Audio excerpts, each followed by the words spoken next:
Hey, we're back on the Coaches Show here on CIH Media. We welcome back Mike Perkins from the Bozeman Icedogs. It's been a couple seasons with Coach. Good to see you again.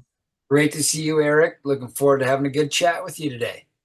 You know, you love this team. We love this team. It's good to have him back here on the network, and I guess we can just jump right into it. I want to talk about the off season a little bit. You've already played 4 games. We'll get to those in a little bit, but when you're coming into a new season, because I imagine in your role, once the previous season ends, the new season begins. You don't get a whole lot of time off. You got to get out on that recruiting trail. What was it like for you this off season in assembling this team?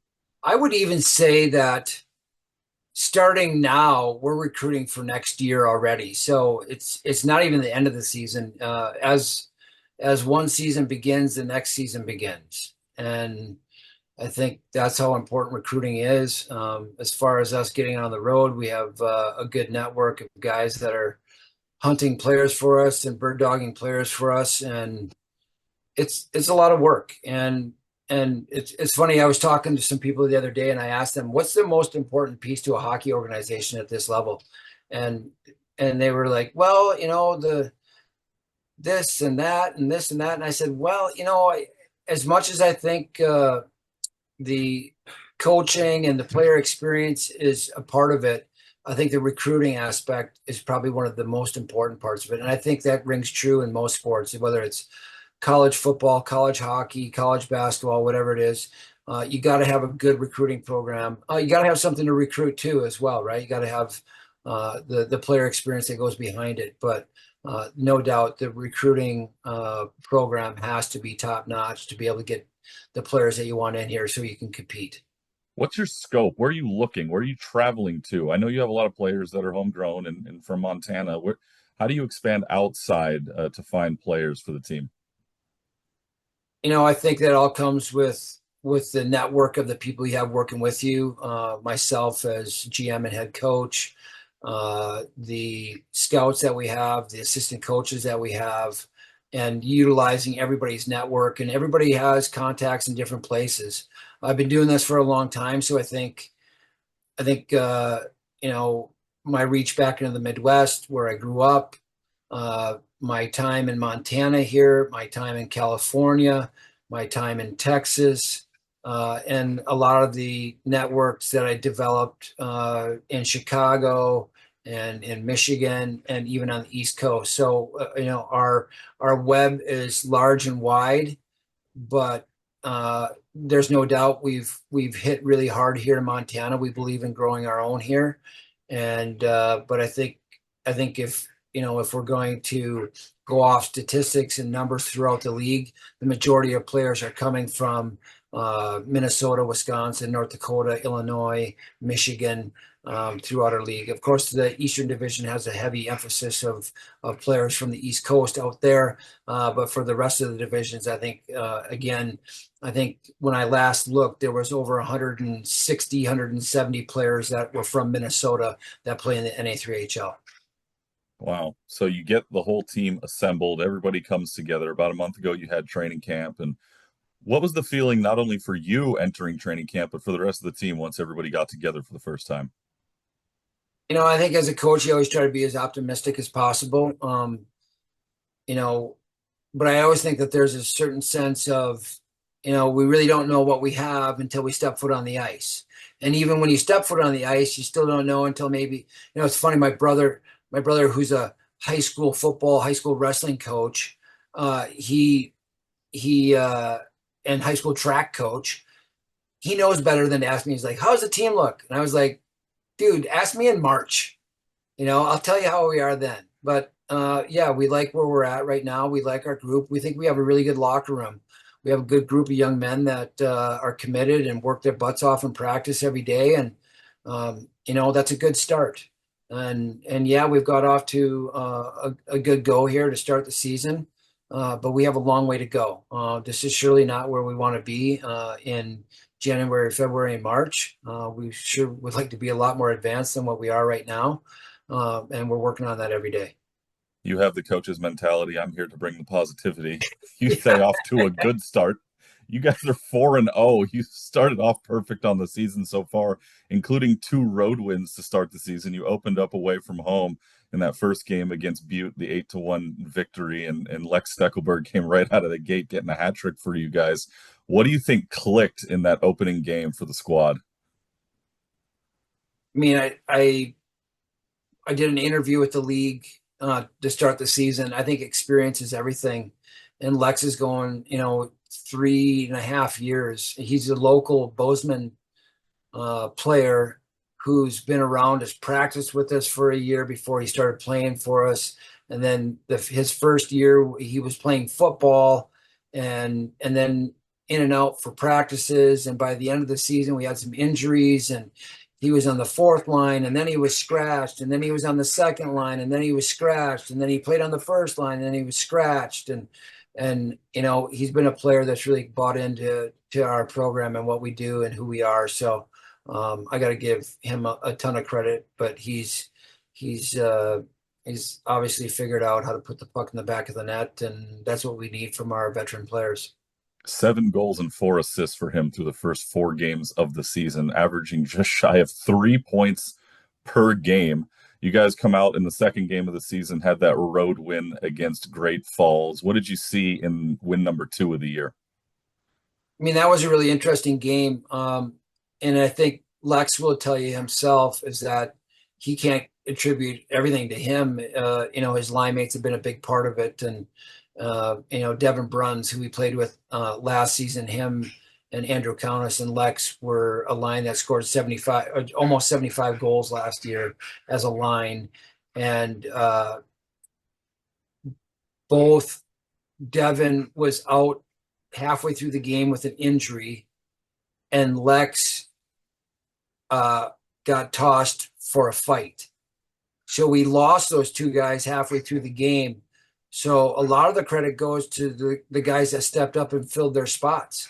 The Sam Trufonts of the world, the Reed Wilkinsons of the world. And then we have some young players that have stepped in. Alex Brello from Columbus, Ohio. Avery Martin from Soldotna, Alaska.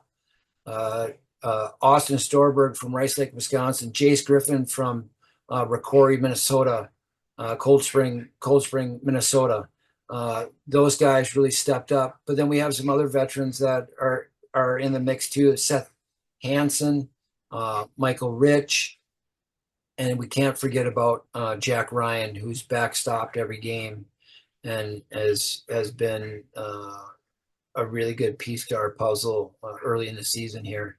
And that experience, Jack played 11, 12 games last year, had a good record, had a good, decent save percentage, and really honed his craft last year to be able to put himself in a position where we could really rely upon him to start the season. He was my next point of emphasis here. Through the first 4 games, he has a 96.5% save percentage. He's only given up 5 goals in those 4 games. A 1, a 2, a 1, and a 1. That's it. Talk about his performance a little bit and the start to his season. Jack's a hard worker. He's a team guy. He loves being in the room. He loves his teammates. And I think when you have that environment in your locker room, it's really easy to put good performances on the ice. And the guys believe in him and he believes in the guys. And that's really what it comes down to for him is he's playing for his teammates. And when you get a group of guys that can do that makes it a lot of fun.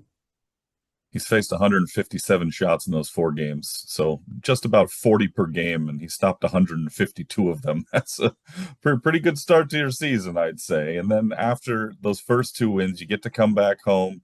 You have Yellowstone for 2. You take care of the Quake in both of those games. How did you feel going and walking into Hayes Pavilion for the first time this season? Well, for sure, Yellowstone is much improved from what they were in the past. In fact, they got us on our heels a little bit on Friday night. I got to give Gaetano Moirano, who's the new coach over there in Yellowstone, and Cody. He's done a good job of putting a team together, and they've had a tough go the last couple of years, and they're much improved, and they're going to clip somebody at some point. And thankfully, it wasn't us this past weekend. But Friday night to get the 2-1 win. Um, it took us everything we had on Friday night to fend them off, and they played hard and they gave a really good effort. Statistically, we were pretty even on Friday night, but that changed Saturday night. Statistically, we were all over them. Our shots, we almost doubled them up on shots. Our scoring percentage, we were probably like at 70% to their 25% scoring chances. Um, and then our possession time was, we probably had about 10 minutes more of possession time than they did. So from a statistical standpoint, our numbers were really strong Saturday night. On Saturday night, Lex had another hat trick, and two of those goals came on special teams. He had a power play goal, and his third one was special teams also. He had a shorty. What do you see out of your special teams units here early on in the first four games of the season? Again, the experience that the group that our first group we call the OG Red group. They played together last year. They knew exactly what they were supposed to do when they stepped foot on the ice. They were ready to go. In fact, uh, before our first game against Butte, we worked on power play for maybe 20 minutes, 25 minutes. And I mean, as a coach, I knew that they had a really good idea of what to do when they got out on the ice. So that was pretty easy to work through some of that and work on the board with them instead of having to work on the ice with it. But again, the experience is paramount.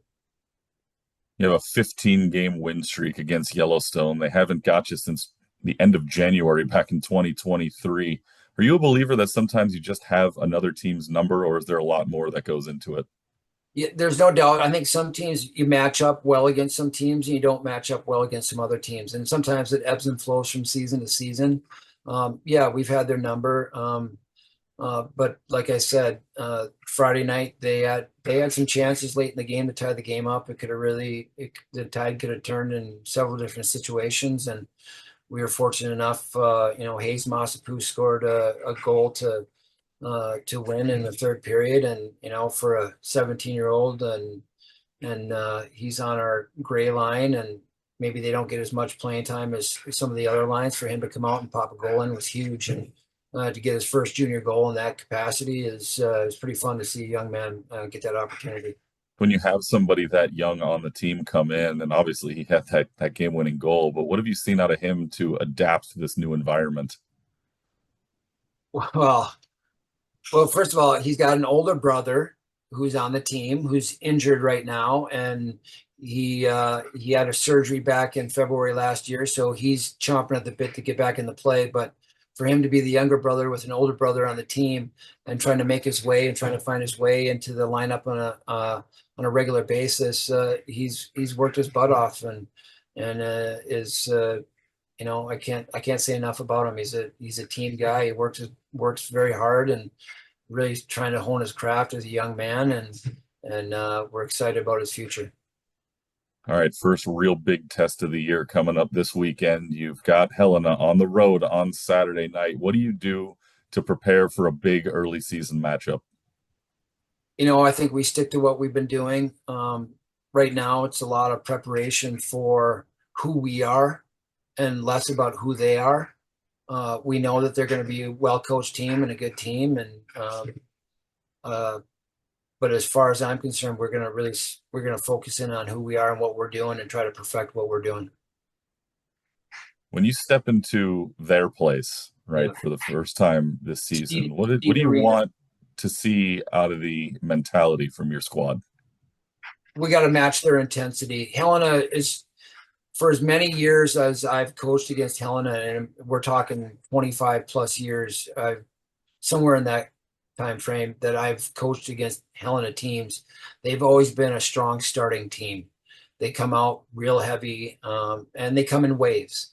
And if you can withstand their waves, you can beat them. And the games that since I've been here in Bozeman that we've beaten them in is we've withstood their waves and held up when they came really heavy, which is typically the first five of every game and the first five of every period, and they're gonna have a lot of energy. They're gonna have a packed house. In fact, I think tickets already sold out for the game Saturday Wow. night, and from what I understand, and so they're gonna have a good crowd, and they have a good backing over there, and we're just gonna have to go in and play our game. So just a single game this week, 7:05 p.m. over at Helena. That game Saturday night, like you mentioned, and then after that, you get to come back home for two against Great Falls and Butte, back to back Friday and Saturday night, 7:30 p.m. As we like to do on the show, I know it's been a while since we've talked to you, but is there anything that you want to bring up? A little bit of a coach's corner. Yeah, again, I just want to reiterate that right now we really like our room. The guys have really gelled. The young guys have taken to the older guys. The older guys have taken to the younger guys. Nobody feels on the outside. So I give a lot of that credit to our leadership group. We start every year with a small leadership group, which we have um, Andrew Countess, Lex Steckelberg, Devin Bruns, Baron Massapus, and Sam Trufant, our current leadership group. And what I tell our guys every year is that my goal is by the end of the year that it's the whole team, and that the meetings that we have about leadership includes and involves everybody on the team. So we're just building towards that and excited to kind of keep that process going, and waiting to find out who that leadership group is going to call on next to be a part of those meetings. You told me somebody finally called you Iceman out there. Is it catching on finally?